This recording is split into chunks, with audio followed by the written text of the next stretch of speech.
Marcia Gran Paradiso, Cogne, Val d'Ost, naturellement Italie. Voilà les images qui nous arrivent directement du Pré de Ceinture, dans lequel le deuxième jour de février a été organisée la 34e édition de cette importante course de ski de fond en classique. Conditions absolument typiques de l'hiver, conditions qui ont favorisé l'arrivée des concurrents de la Scandinavie. Ils étaient plus de 60. Beaucoup d'invités, beaucoup de caractères comme Oddbjørn Hjelmeset, mais aussi entre les supporters, Paolo Kessisoglu, showman italien.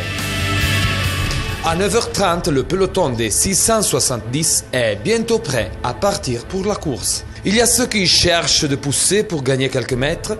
Il y a aussi qui va utiliser la meilleure technique pour sortir entre les premiers du stade de ski de fond de Cogne. Mais après seulement 400 mètres de course, voilà la tête avec le numéro 1, le Norvégien Oddbjørn Hjelmeset qui va sortir pour premier par-dessous le pont skiable de Cogne. 5 médailles d'or aux championnats du monde, une médaille d'argent et une de bronze aux Jeux Olympiques. C'est lui qui avait gagné à Cogne il y a 15 ans, au pied du Grand Paradis, 4061 mètres d'auteur. La course va se développer, la course trouve les protagonistes. Oddbjørn Hjelmeset, Norvège, Mathias Vibo, France, Bertrand Amumraoui, France, et les Italiennes Richard Guillermo, Richard Tiraboschi et François Roncella.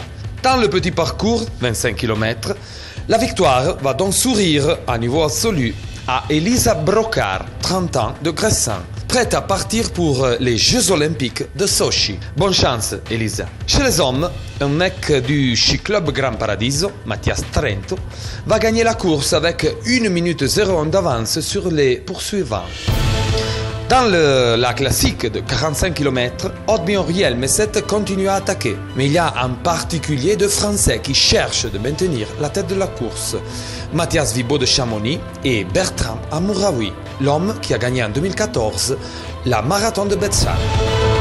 Il y a la bagarre chez les hommes, mais aussi entre les femmes, il y a une petite blonde française, Iris Pessé, qui va chercher d'imprimer un rythme impossible pour les autres. Elle ira gagner avec 10 minutes et 22 secondes d'avance sur Karin Wittfeld, Suède, et sur Tone Bolvag Martinsen, Norvège, à témoignage d'une Marcia Gran Paradiso qui jamais comme en 2014 avait été si internationale. Le moment de la sélection arrive avec le numéro 3, celui de Mathias Vibo, le numéro 1 de Oddbjørn Hjelmeset et le numéro 5 de Bertrand Amumraoui. C'est désormais clair, les deux Français ont envie de changer le rythme pour supprimer Oddbjørn Hjelmeset. Les images qui nous arrivent nous parlent d'une vallée de Cogne fantastique, une sorte de peinture qui représente l'hiver dans toutes ses formes. Les montées ont permis aux favoris de s'élancer dans la partie la plus difficile et technique de la course. Voilà le moment le plus important. C'est dans ce moment que le numéro 3, Mathias Vibo, s'en va tout seul. Après lui, Amumraoui. À ce moment-là, Oddbjørn est 3e. Et voilà dans cette image le lion de Norvège qui était arrivé à Cogne avec peut-être la conscience d'avoir un âge un peu trop élevé. Et après les images fantastiques, notre